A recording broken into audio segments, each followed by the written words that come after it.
Hello, everyone. Welcome to the Around the Big Ten podcast. I'm Mark Givler, joined as always by Chip Minnick.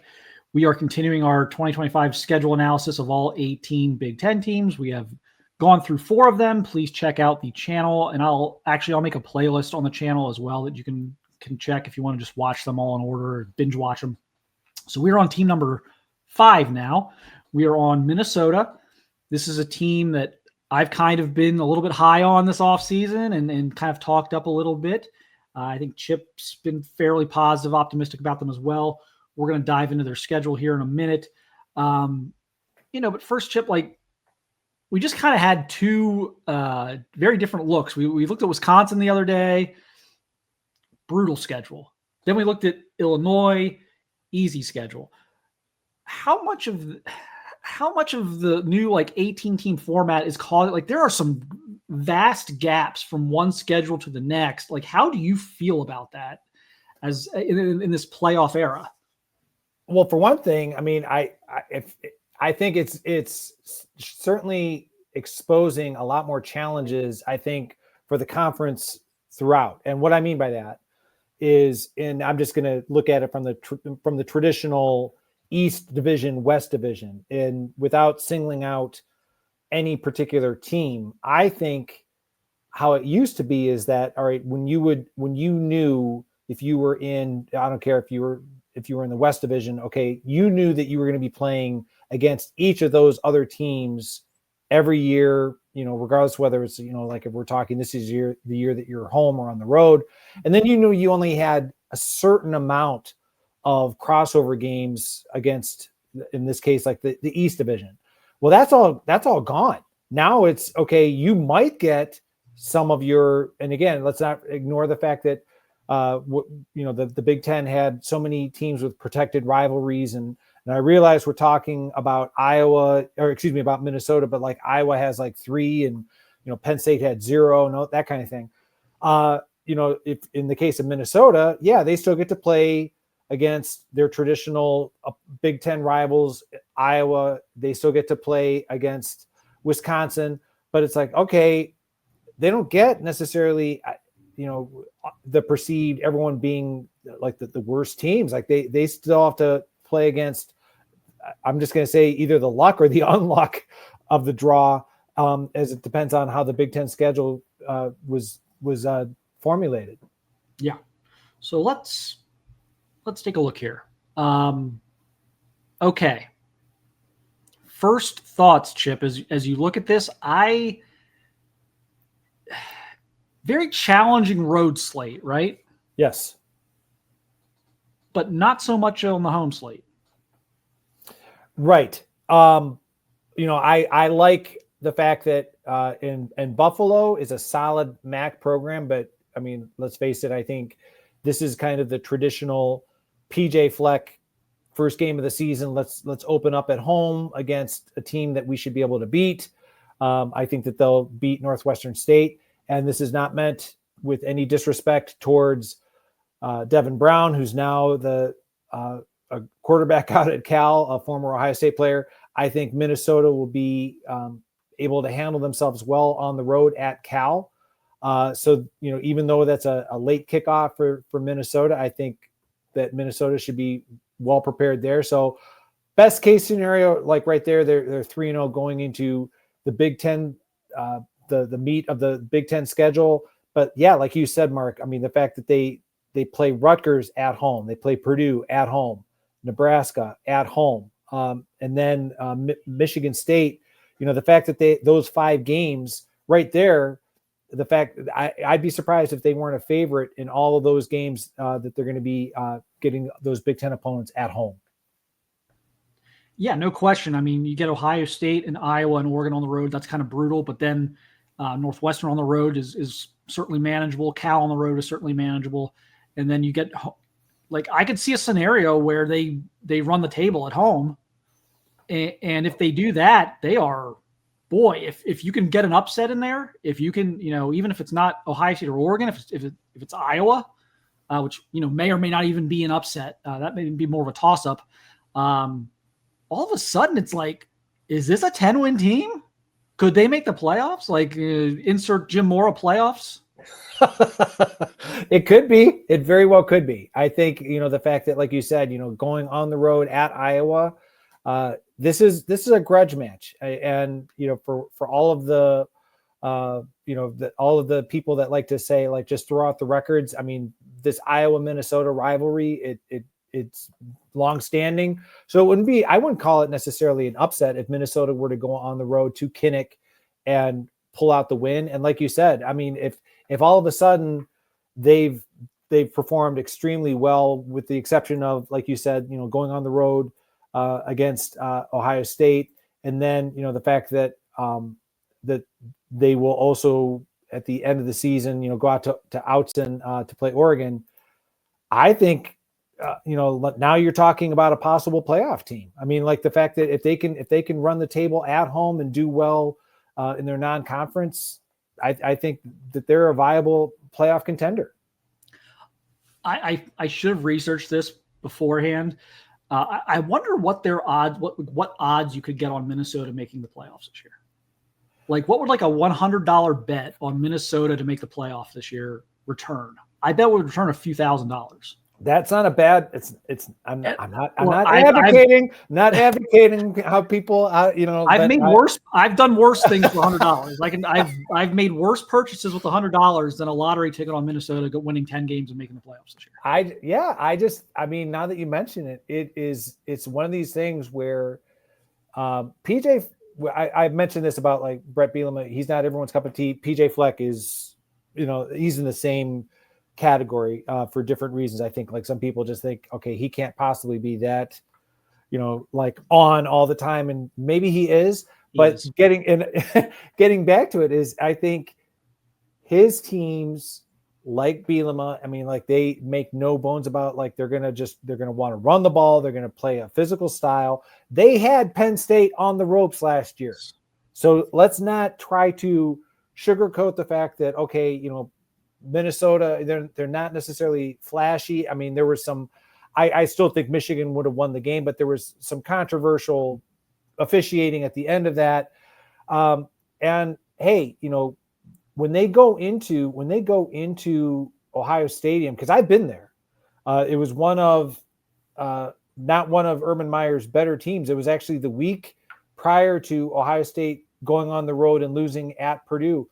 PJ Fleck brought Minnesota in and gave Ohio State all they could handle for that entire game. Ohio State won that game, but the Buckeyes knew they were in it for 4 quarters. My point being is that Minnesota, they're not intimidated going into perceived hostile environment. So yeah, I think that they're going to be definitely the underdog when they go on the road at Ohio State, at Oregon. But if they're an underdog at Iowa, it's not going to be a substantial amount. I mean, it's not going to be something where that they're going to be, if they do pull out the win, that it's going to be looked at as like, oh, this is a miraculous win. Yeah, PJ Fleck seems to, like, live for those types of big games. He gave Ohio State some problems when he was at Western Michigan the one year. They came into the shoe, and that game was competitive much longer than it should have been. And the Penn State game, there's just been Michigan games over the years. Like, there's a long line of games. He does well, like, against Wisconsin in those rivalry games. Like, this is a guy who does get his team prepared for those big games. So with that said, which game? I'm not going to put Iowa in there. It's not fair to Iowa. Ohio State or Oregon? Which game sets up better for them if they had to steal one? Oh, I would think what would set up better for them would be Oregon, simply because when I look in the aftermath of that game, and maybe you disagree, the fact that they come back to, I'm not going to say back home, but they go to Wrigley Field, so kind of more in their area of the country. And Northwestern is going to be considered one of the worst teams in the Big Ten in 2025. And then the fact that they get Wisconsin, if they pull off the upset on the road at Oregon, I think that sets them up beautifully to kind of really possibly ride playoff contention momentum for the last part of the season. Yeah, I could probably go either way on this. they have the bye before Oregon, but it's also a cross-country trip, and we've kind of seen that be problematic for the teams traveling west. There's been issues there. Teams have had trouble going west and winning. I'm going to say Ohio State because, again, partially because of that, because they do have the bye before Oregon, or they do have the West Coast trip to Oregon. I'm sorry, the West Coast trip to Oregon, which, again, I think until proven otherwise, that just seems to have been a real issue for teams in the new Big Ten. But with Ohio State, there's history there. PJ worked for Jim Tressel. It's a big deal for him. They're going to gear up for that. I'm not saying they're not going to prep for Cal and Rutgers, but I can pretty much tell you the first 5 weeks of that, they have 4 games and a bye. I can pretty much tell you the first, 5 weeks of that season is going to be a lot of Ohio State prep.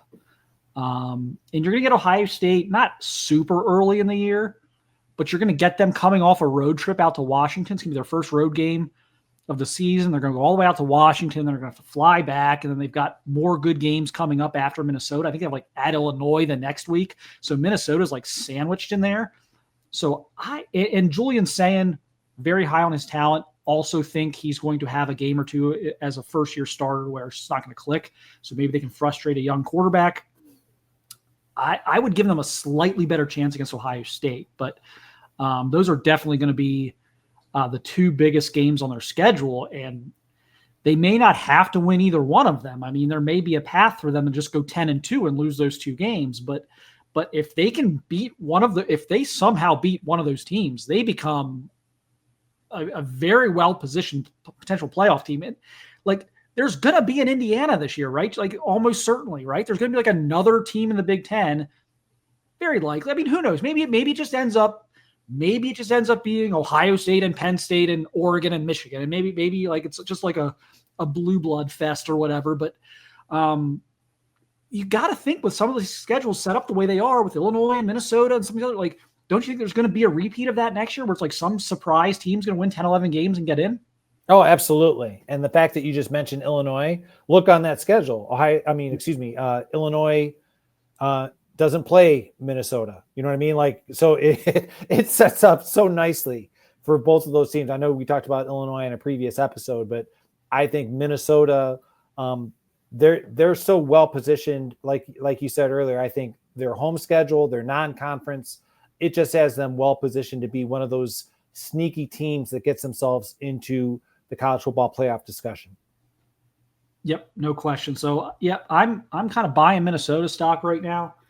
So I kind of talked about before. We go to the NFL Combine every year, and every year, no matter what, it just seems like the last few years we go there, there's 4 or 5 Minnesota guys. There's geez, they're never thought of as a very talented roster. It's always oh, they're scrappy, but they always have guys in the NFL Combine. They're putting guys in the NFL. They're finding 3-star guys and developing them. So it's been a very good developmental program under Fleck. So I think they've got some pieces. I love the running back Darius Taylor. I think they've got some excellent backs, of course. Coy Parrish is one of the best players in all of college football. We're going to be fascinated. We did a whole episode almost on him, and could he play both ways this year? How's that going to look? Could he be a dark horse Heisman guy because of it? We did a whole episode on that if you want to watch that. But it's a fascinating program for me right now, and I think it's going to be an interesting season for them. Without question. I mean, I'm looking at that Cal game, and the fact that it's a night game, and again a cross country trip. But I mean, last year in the non-conference, and I realized it was the kind of thing where PJ Fleck was probably just sick to himself. They could have beaten North Carolina in the season opener. So it's one of these things where I realize we're talking about 2 different years and 2 different teams, but I just think Minnesota with that non-conference, I think that the possibility of starting out 3-0, like you said, I really like, kind of the way you framed it is that, all right, yeah, they're going to prepare for Rutgers, but it's not going to be the same thing. I mean, they lost to Rutgers last year by a touchdown, but I think that, the fact that they get them at home, I wouldn't be surprised if they invest a lot of their early season efforts into that big game on October 4th at Ohio State. Yeah, going to be interesting. Yeah, like the Cal thing was perfect. Like, just don't trip up early like that. Like, that's a game you should win. You know, Cal's best player. You know, players have transferred out. They had a mass exodus. Yes. You know, Ott transfers out. Mendoza, their quarterback, transfers to Indiana now. Like, that should be a team you beat, even on the road, across country. You should go out there and beat them pretty handily this year. And just don't start, you know, you gotta get off to these hot starts if you want to be a playoff team. You can't drop one, you can't stub your toe early like that. All right, it's that part of the show. Best case scenario, worst case scenario. I'm going to go with that. This is the easier part. I'm going to say best case scenario is 10-2, and I'm giving them losses at Ohio State, at Oregon. I think worst case scenario, I mean, honestly, I'm looking at this and I'm really struggling to find too many losses. I really like their non-conference. I like the fact that they've got not only games at home, but against, you know, they're not necessarily top of the Big Ten competition. And I apologize if that offends anyone that may be watching this, but you know, the fact that they get Rutgers, Purdue, Nebraska, Michigan State, and then they finish off the season with Wisconsin. I really like that. So I'm going to say worst case is 8-4 for them. I'm going to, just to be a little different, because I kind of stole my range. Sorry. I'm going to go best case 10-2. I do think those are going to be really tough at Ohio State, at Oregon, even with the timing on those games. And, they could even, maybe they do upset one of them, but then you still have to go at Iowa. You still have a rivalry game with Wisconsin. So it's feasible. You could still go 10-2, even with an upset win on one of those two teams. I was going to go 8-4 worst case. I'll just say 7-5 because I guess, like, in some universe, I mean, they are replacing the starting quarterback. I mean, you never know how that goes until you know. They've done a good job addressing the offensive line in the portal, but that's got to come together for them. So I could see a scenario where you lose the three Big Ten road games, Ohio State, Iowa, Oregon, and then, somewhere, you got a rivalry game with Wisconsin, maybe a Luke Fickell will save his job type of game by that point in the season. Who knows? And then you just, like Nebraska, I like Matt Rule. I like Jonathan Smith at Michigan State. I like those guys. These are guys who I think are expecting to make strides this year. Maybe one of them has a big game in that kind of 6-game stretch where you don't have a bye week in the middle of the season. I don't know. So I'll say 7-5 worst case, but I'm much more a buyer of the idea of going 9-3, 10-2 than I am of them going 7-5. Oh yeah. Like I said, I just think the schedule just sets up so nicely that, I mean, it's really difficult to find Minnesota struggling in 2025. Yep. So maybe not quite the hype train ride that we're giving Illinois, but it's close. I mean, this is another one where we're kind of on the bold side of things for Minnesota this year. So we'll see how that plays out, but stay tuned for more of these. 5 down, 13 to go. Thanks again for watching and listening, and we will talk to you again very soon with another 2025 Big Ten schedule breakdown.